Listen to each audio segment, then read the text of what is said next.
So just let us quickly finish our global management. So we talked about the timing issue of the international business, um, the market entry issue, and also lastly we are going to talk about like the where, how, in what methods you you have to choose for international market entry. So simply say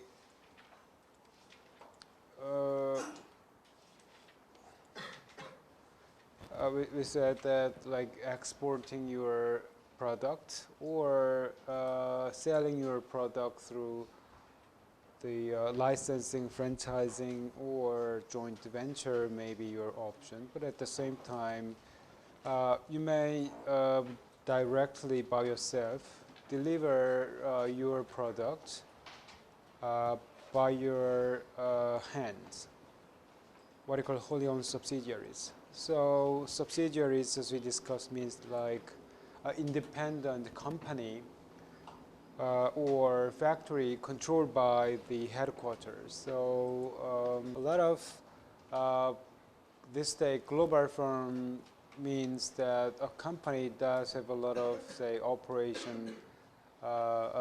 operating subsidiaries everywhere in other countries. So that subsidiaries are strictly managed and controlled by the headquarters, like LG, Samsung, Hyundai. Lots of their, say, companies in other countries, and those firms are those LG, Samsung, POSCO subsidiaries. Even if those firms are located in other countries, they are 100% controlled by the headquarters in Korea. So that's wholly owned subsidiaries, and we can say that that is also one way of entering foreign markets, right? So I think the advantage of the wholly owned subsidiary is that said earlier, like you control, coordinate. So sub here means under, right? Under your control and coordination. So you don't really need to discuss something or deciding something together with partners. It is actually up to you for what you wish to do for your operation in other countries, which means that you can appropriate the profit, be led by the best, led to the best entry decision. So you have to think about your core competences. What's the most the important or the strengths?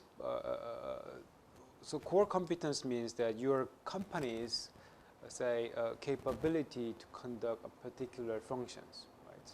So every company does have their own core competences. Some firms are very good at marketing, while some firms are very good at manufacturing and so on. So what are the best strength of your firms? You have to identify that one. And also you have to think about, do we have any relevant or related previous experience on this kind of entry decision making? And also you have to think about the characteristics of the industries. Like what are the movement of the competitors, regulations, economic conditions, the stage of your industry, whether it is a growing stage or mature stage, or your industry is in declining stage. So you have to think about the nature of your industry at the moment or in the near future. And also you have to think about, say, macro environment of the country that you wish to enter. A specific item upon this factor, it is actually you have to determine if you are belonging to a particular industry. But the good suggestion here is that at least you have to evaluate these four category of consideration. So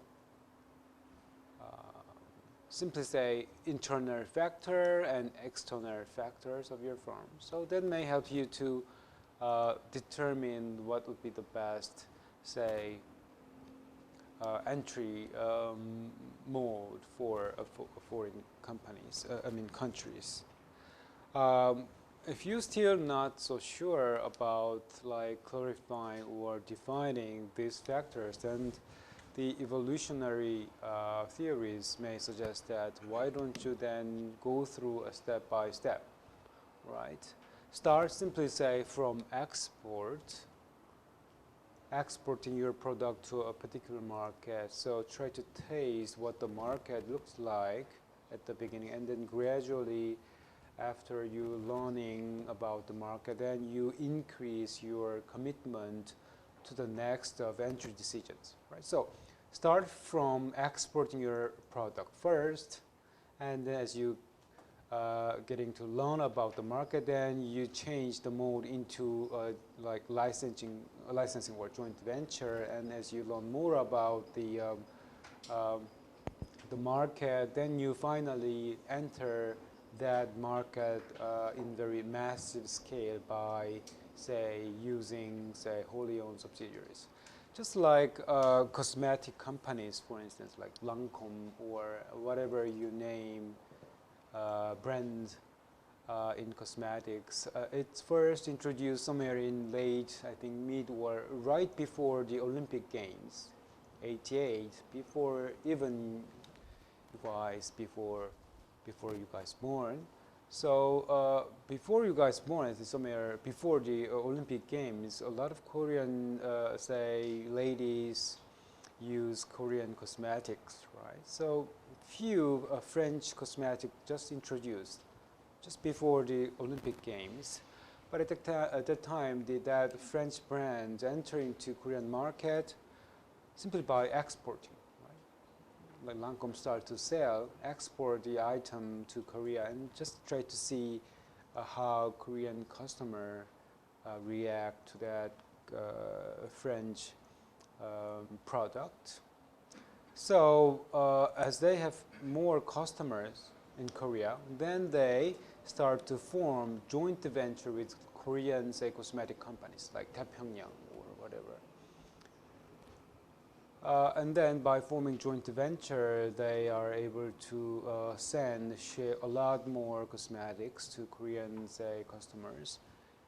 And then they were able to establish a lot more French cosmetic fans in Korea, a strong brand loyalty customers.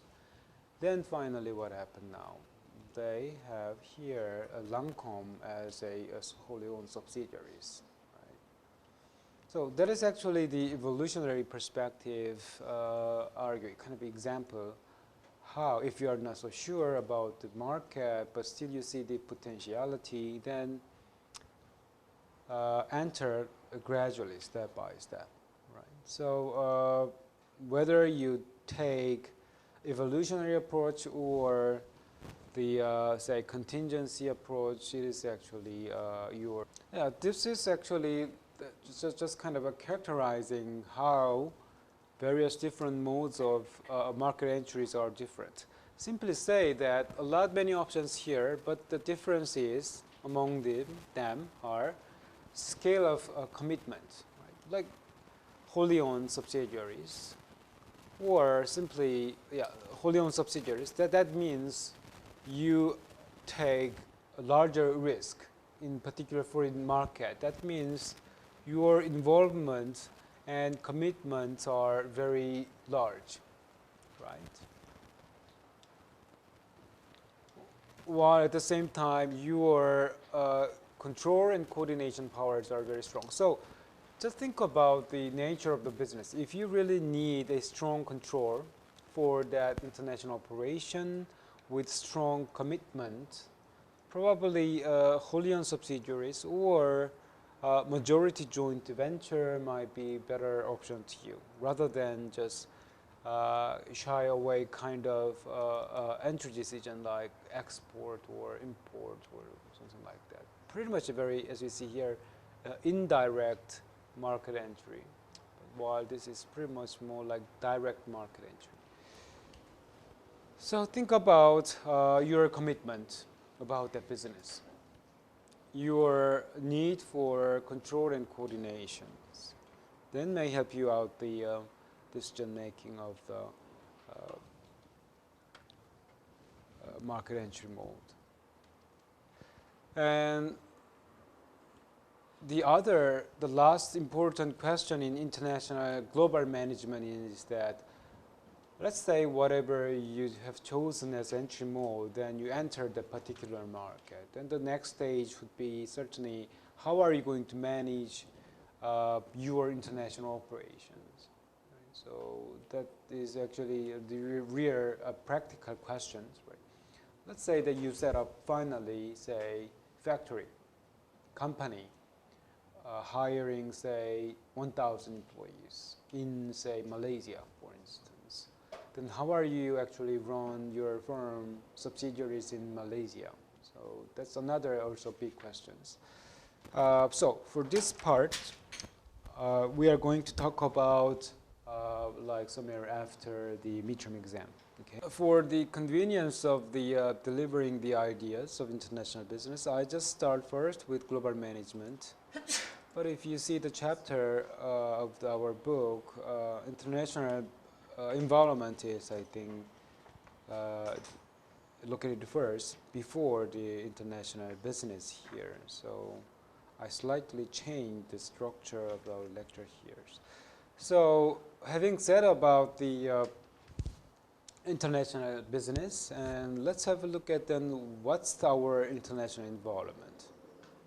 Let's look at so what is going on in our global environment, right? So we just talk about like the practical strategy, like practical concern of companies in rear,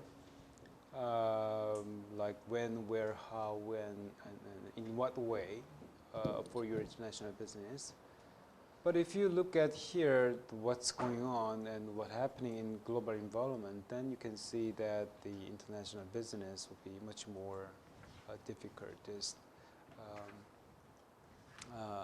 day. Just talked about a few weeks ago that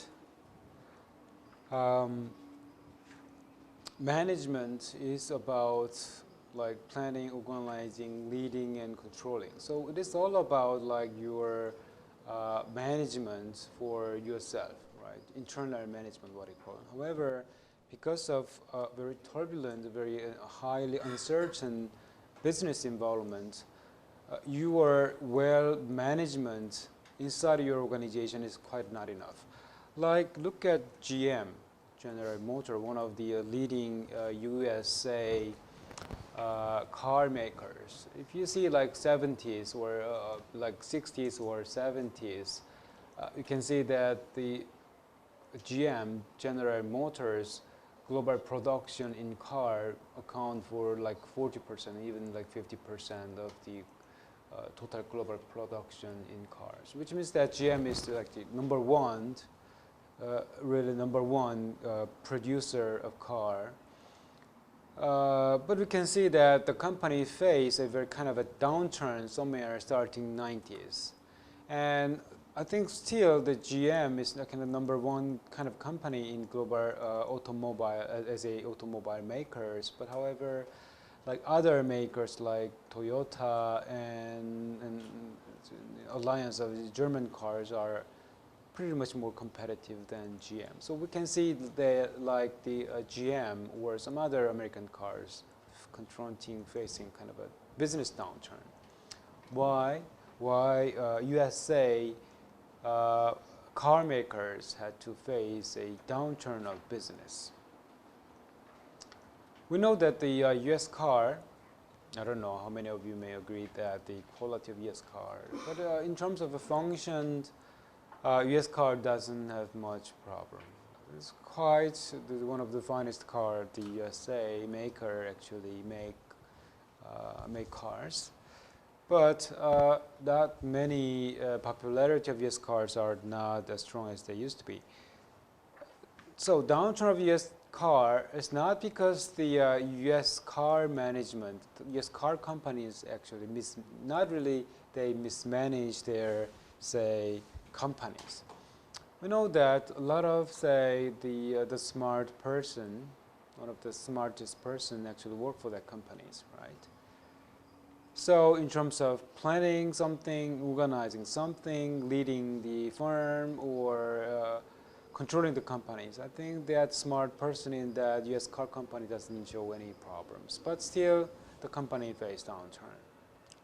So why? So that is the question. Why GM, Chrysler, for instance, went down. Like Sony, you know that, like Sony, really number one. I mean, really amazing. I don't know how many of you feel Sony this day. Do you think that Sony is really number one, absolute number one company in electronics? Do you think so? No? Really? Yeah, I mean, like the youngsters like you just say no, but in my generation, Sony means a perfect product, right? So buying Sony means like you buying kind of a perfect product, right? So you don't find any problem in Sony. Right? It's kind of a nobody even challenged any kinds of product of Sony. So that is what happened. Like even until late somewhere right before year 2000. So Sony was number one, but what happened to Sony? Still the very good companies, but like TV, refrigerators, a lot of appliances, electronic goods. I think LG, Samsung probably make better products. No doubt about it, right? I remember that I confess that when I was studying in USA a long time ago, I just purchased a Sony TV because it was the cheapest. But it is very kind of a shame if you have Samsung TV in your home. If you have, say, Samsung TV, that means you are poor. Of course, I was a student and not that I don't have money to buy a very good TV. So, like the Samsung product was that kind of LG as well. So that's kind of image of a Korean product. But so the point is, brilliant brand image of Sony is not as strong as they used to be. Right? So what's the problem of Sony? Why the company simply went down? So Microsoft as well. It's kind of number really absolute one companies, but their power in market is not still very strong, but not really super strong. So you see a lot of kind of a downturn of a big giant of global firms and figuring out why. Simply here is the answer, the environment. The global leading firms simply misread or wrong judgment about, or ignoring or neglecting the global environment. What happened to the customers? What happened in the market? Or what will be happening in the market? Simply the firms ignoring this one inevitably go down. Like US car companies, Sony as well. They thought that they were number one all the time, so they thought that the customers automatically love their product, but it was not that way. So the point is that how can you read the market environment? So that is the questions. I delivered like big data, the article. So it is about like analyzing data, understanding the market. So ultimately, big data is actually there to help you to predict the future. So predict the future here means that to understand or know first what will be happening to your global business environment next year, 2 years later, 5 years later, and even 10 years later. So without correctly predicting it, you just cannot even survive in the market. So that is actually what this chapter tried to tell you.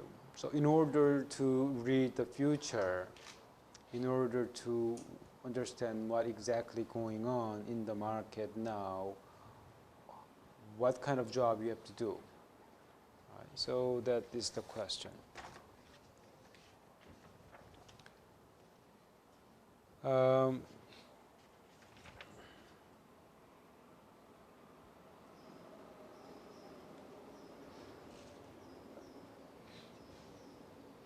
Let's say that you are working for car companies.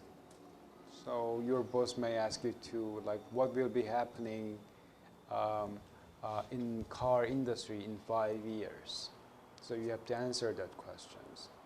So kind of a similar questions here, right? So if you are asked to, like, what will be the global involvement of car business, car industry in, say, 5 years, how can you defend or explain about the questions? Or say, if you are work for the, say, newspaper company, for instance, if your boss asks you that, what will be the involvement of newspaper business in 5 years, and how can you explain about that?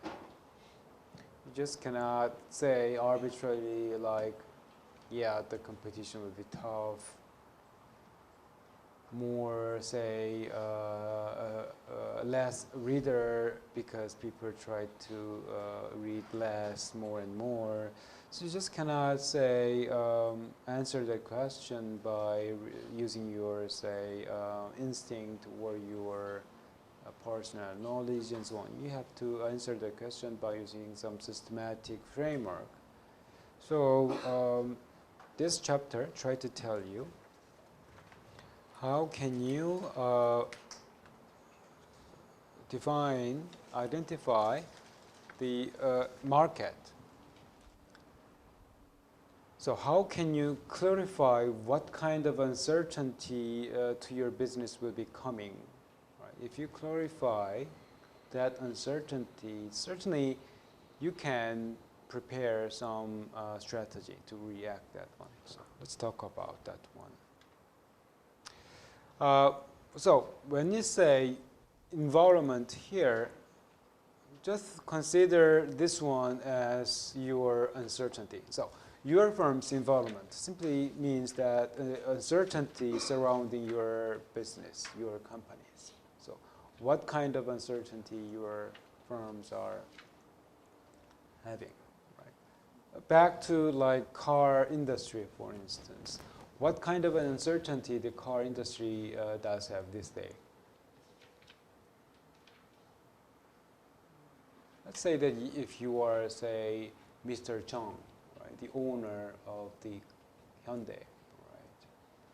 What kind of the most the worst uncertainty of the Hyundai or Kia does have this day?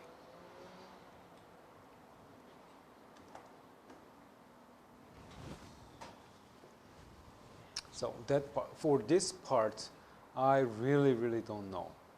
So that is what I mean by here uncertainty. What is it? If you are Mr. Chung, do you know what I mean, Chung? Right? Mr. Chung, right? Chung Mong-gu, right? The president of Hyundai Motors. So certainly, he's really, really worried a lot about these issues, the car industry. If you look at the newspaper, the Kia and Hyundai is not really in good shape. A lot of labor union and management conflict each other, so the production stopped for a while.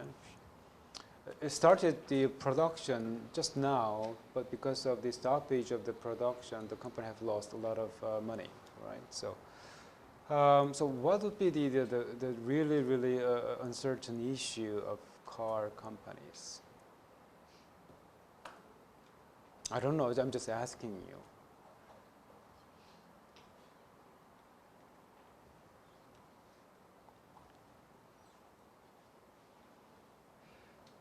So, I also read the interesting article of yesterday from Hangyong Business.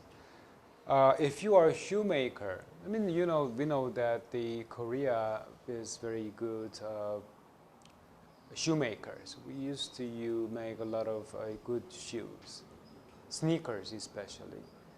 But I think those shoemakers in Korea should start worry about their future because of a new movement of, say, automation. Like Adidas, for instance, or Nike, we know that they used to make shoes, sneakers, manufacturing in, say, very low-wage country like Southeast Asia or sometimes Africa. However, I just saw the article that Adidas case, they don't really need to go to the Southeast Asia or Africa for the making Adidas shoes. They can make it in Germany. We know that Germany is one of the highest labor wage country, but still they don't need to go to the they don't need to worry about like market entry. We just talked about market entry a few minutes ago, like when, where you enter, but those questions are gone in the future because of the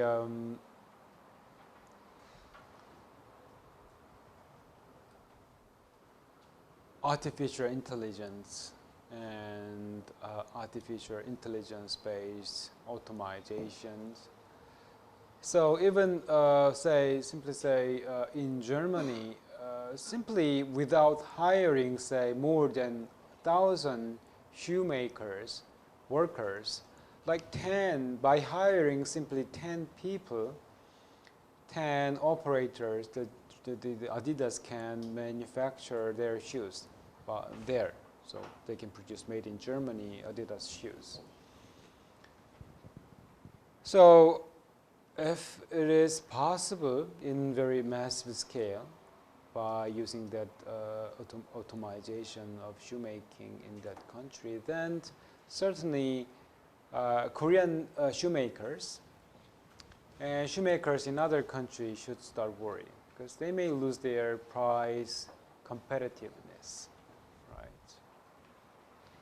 If Germany can make that shoes in Germany, then they are even, as I mentioned, like by using or relying on automation, they only need to hire 10 operators without hiring 1,000 operators. So that means they can radically reduce, drop down their, say, shoe price.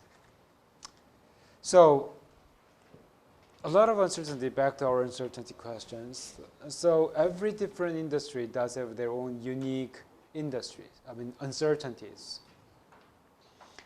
So I think the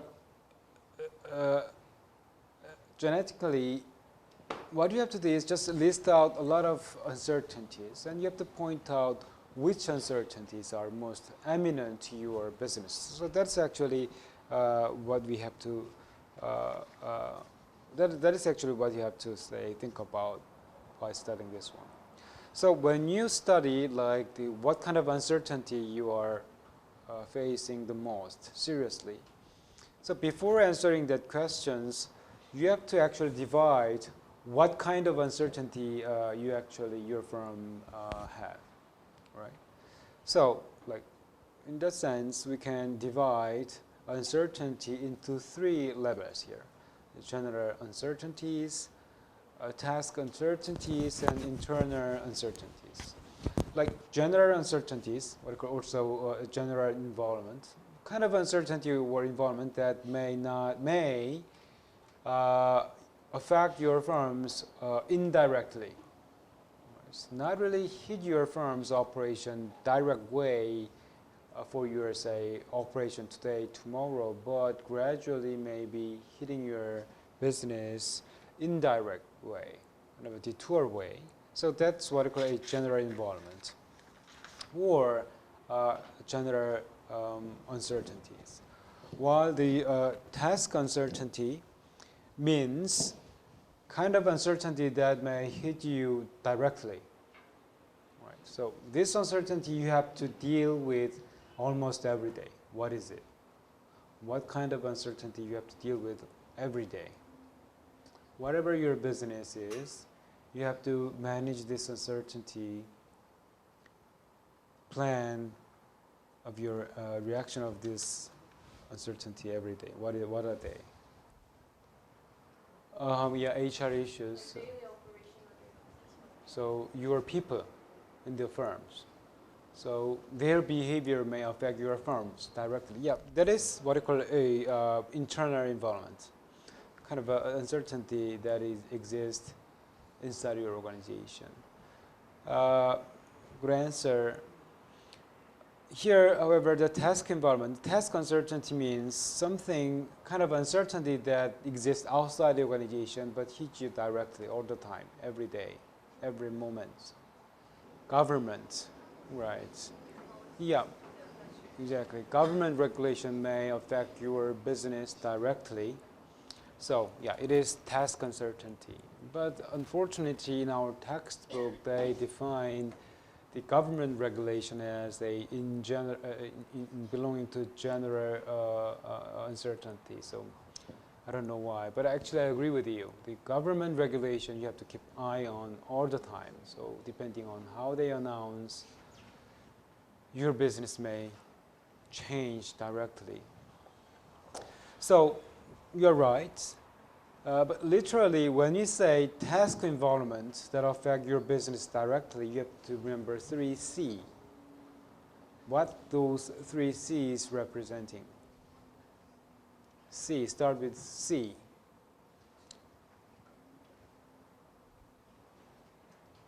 Customer, certainly. Your customers is your uncertainty, certainly. You never understand, you never know who are there, right? Who are your customers? What really they want, right? Who will be your customers? Where they are? So, the customers are your uncertainty. Customers exist outside your organization. So, dealing with customers are your kind of a daily operation, part of your routine every day. What others see? What? Competitors, right? So just trust me, the companies do whatever they do, right, to understand the competitors, right? So competitors' pricing strategy, competitors' HR strategies. You want to know everything about the competitors from their A to Z, right?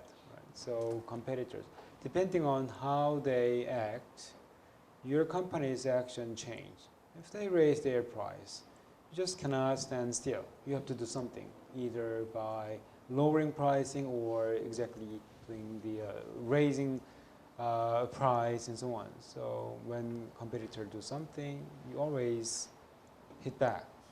No company actually stands still. So your competitors' behavior affect you all the times. So I think that probably many of you guys, when you actually enter the company as a kind of a freshman in the companies, I think your job certainly is like collecting all of the newspaper article telling about your company, your company's competitors. So every newspaper actually showing the story, right, the event, any cases about any news. So your job probably like collecting the competitor, your firm's competitors, say a news update, whatever, and you have to collect it, summarize it, and you have to submit to your boss. Probably then maybe your job right after you are being hired. So understanding the competitors is quite important. And what other C? Not the other one is not really starting with C. It is start S. What are they? You have to deal with one properly all the time. Start what? Start with S. What? Supplier, right? What is supplier? Somebody who provides components of your product, right? So we know that not all companies actually do something all alone. So they are connected with all many different kinds of suppliers. Like Galaxy Note 7 blowout. Right? So probably a lot of reason behind that problem of that new package, new product. Probably, however, somebody guessed that probably the supplier of that battery of the mobile phone may have some problems. So dealing with supplier means that you have to find the very good suppliers. You have to maintain a very good relationship with the suppliers. You have to monitor the suppliers' quality in, say, operation. So managing your supplier is really, really important. Right? If they provide you like a very poor component, then your products are turn into a very poor product. So the customers may not buy you. So dealing with supplier is very important. However, dealing with suppliers is also very much like uncertainty there. Why? Why dealing with suppliers are very uncertain?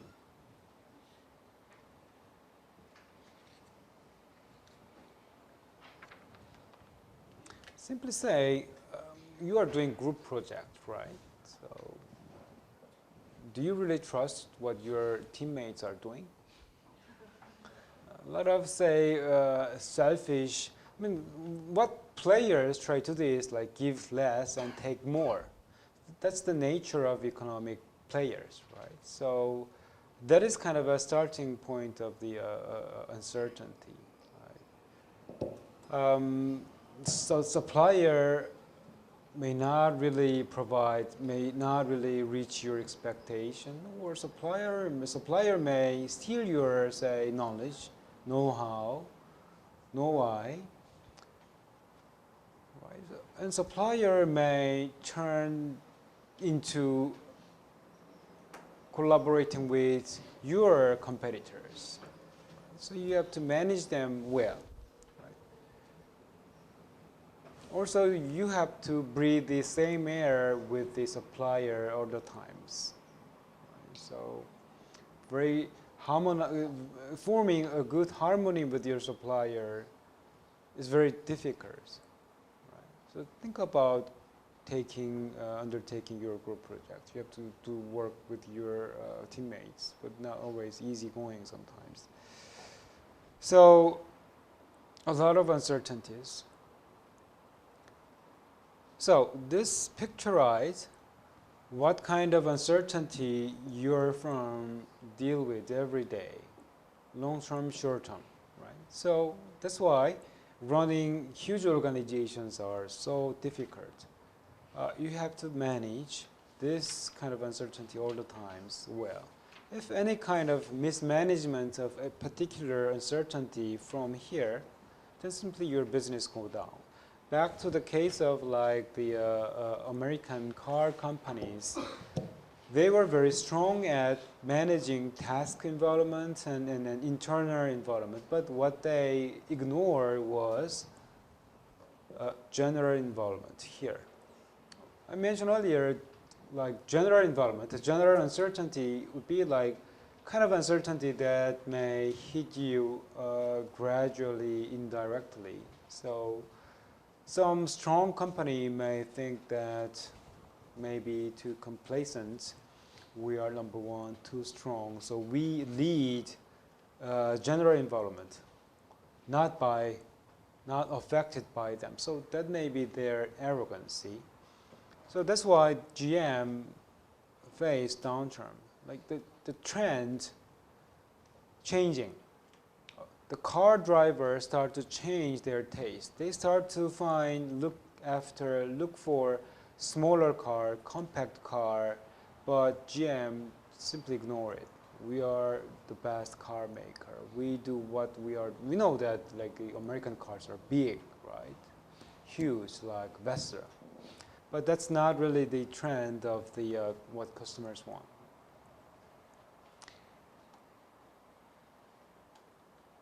And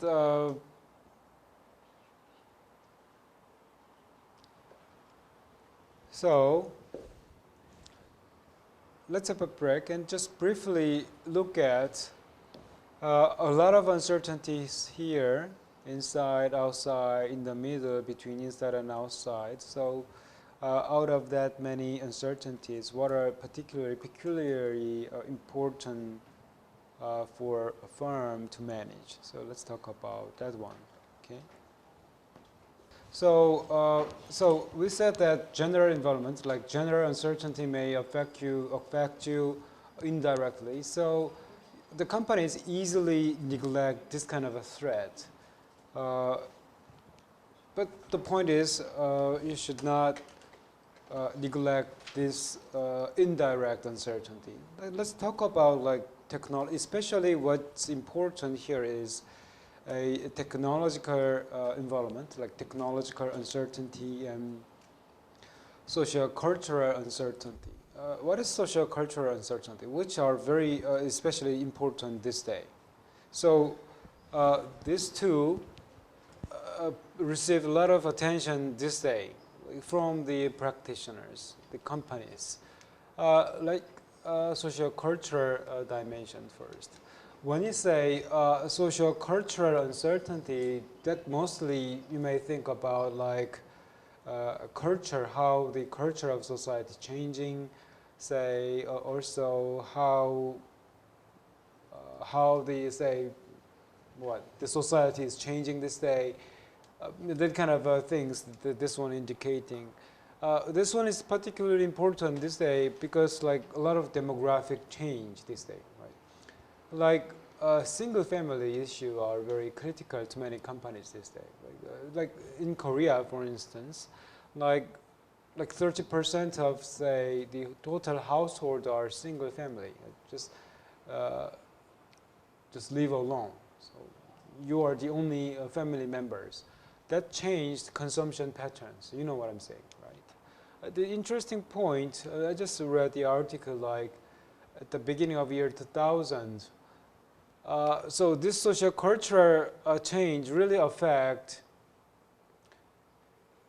10 years later now to many say home appliance maker like refrigerators, say rice cooker and something like that. Like at the beginning of year 2000, lots of say Sony, Samsung, this kind of home appliances maker, Philips, predict that the family size will be bigger and larger. That's what they predict at the beginning of the year 2000.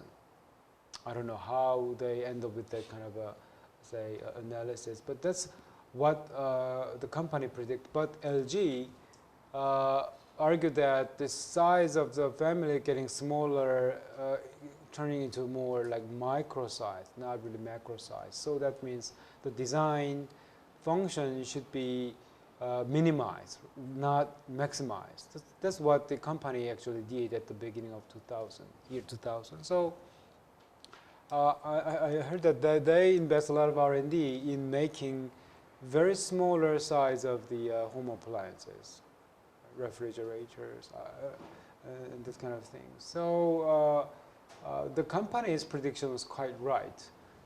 The consumption pattern this day quite changed a lot. So you just buy something not for your father, mother, brother, sister, but for yourself, right? So that's the consumption pattern. So for that part, LG product may be now leading to some extent, right? So looking at how socio-cultural dimension is changing is quite important to companies, especially in demographic nature. So demographic nature means understanding the nature of populations, right? The age, like the composition of, say, sex between male and female, right? So that's very important to the consumption. So reading this one is very important. Like not only the home appliances firms, but car makers as well. So when you buy a car, so normally you have to think about your wife, your kids, and so on. But this day, just think about yourself. For you, how the convenience for you to drive, not your family. What about the technology things? Like good example, we mentioned this one a lot before, like Nokia, for instance. When we talked about first mover advantage, there's a lot of advantage by becoming the first. But unfortunately, in technology sector, there's always like second mover tend to take advantage in that particular technology. So first mover advantage not really valid in technology sectors. So that means if you say involved in technology business, technology industry, you have to read how the nature of that technology is changing. You have to understand the characteristic of the technology here. So too much uncertainty. Your technology today may be brilliant, but what if nobody wants it? Your technology today may be brilliant, but if your timing of introducing it too early, like Nokia smartphone invention at the beginning of year 2000 for the first time, a brilliant invention, but at the time it was not really widely used because a lot of, say, following functions like applications, internet were not really developed at the time. A lot of copycat actually happen in these high-tech vectors. Like a lot of USA companies had a very bad experience by simply ignoring the technological change. Simply they thought that they are a leader, but that was kind of their, say, wrong assumption. Like TV, you know the RCA. RCA no longer exists. The number one TV makers, the tube TV. So the TV was like huge box. When I was like at your age even, like the TV tend to be like big box like set, right? So RCA was number one USA companies. The company, however, thought that in order to have more, say, market, the firm form a lot of strategic alliance with Japanese firm, Korean firms. So the Sony was the first alliance company of RCA. So they manufactured together of the TV. RCA, the tube TV, like big box. Do you know what I'm saying? The TV, how do you know? Have you seen it? You had it? How old are you? No, but like when I was really young. You are not 30, right? Right.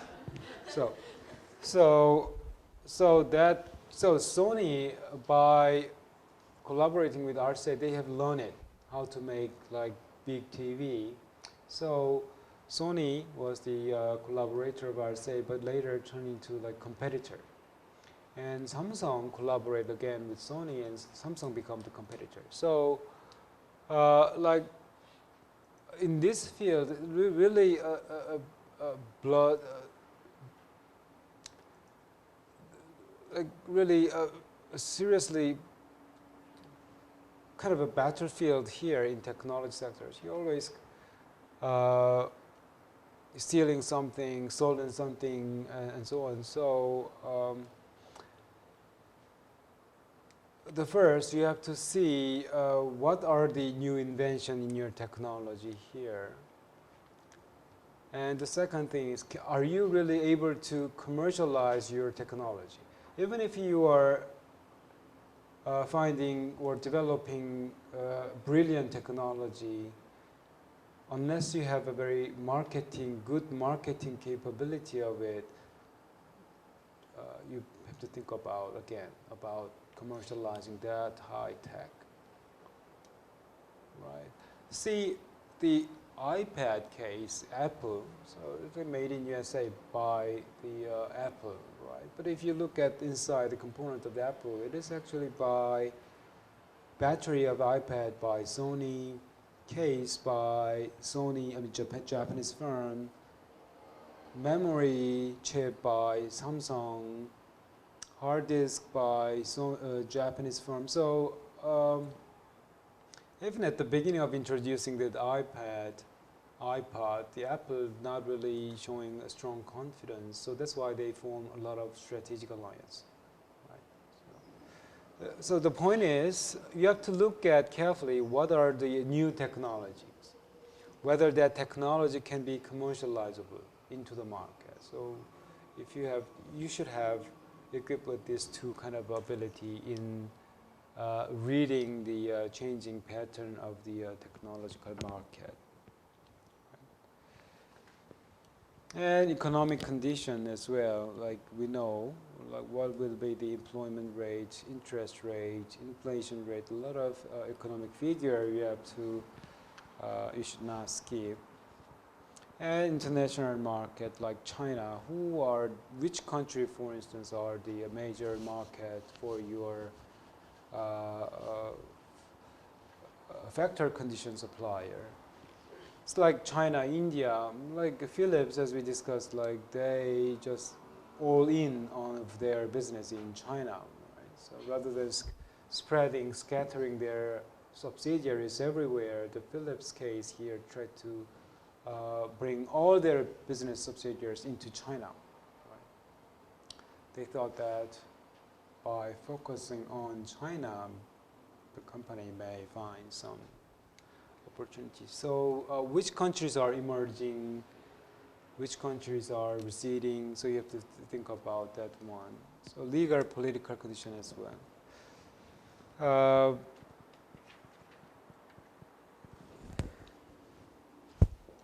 So let's talk about the task environment on Thursday and what are the internal environment you have to think about.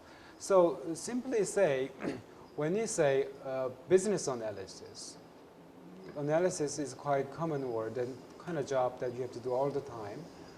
So analysis simply means that you find out the answer related to the any kinds of uncertainty belong to this kind of cells here.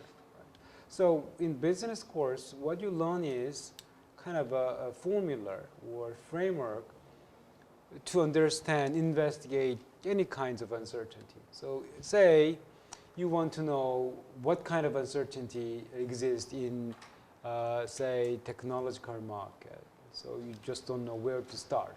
So you will be learning kind of a framework in other courses to understand the investigate the technological uncertainty, for instance. Also, you will learn how to analyze the competitors, customers, suppliers, and so on, in terms of their strength, weakness, in terms of their capability, how to maintain the long-term relationship, and so on. So that's pretty much about the business studies. So the point again, so what matters is not only understanding the uncertainty is important, but also important thing is you have to adapt your firms to that uncertainties. That's more important this day. Let's say that now you find out we have this kind of uncertainty. You are successfully analyzed that one. Then what's next? You have to change your organization to that uncertainty. So you have to change the organization means you have to change the leadership and corporate culture. Right? So that is actually what our company wants to know this day. You know, a lot of, say, uncertain things going on. So in order to be a winner there, how can we change ourselves?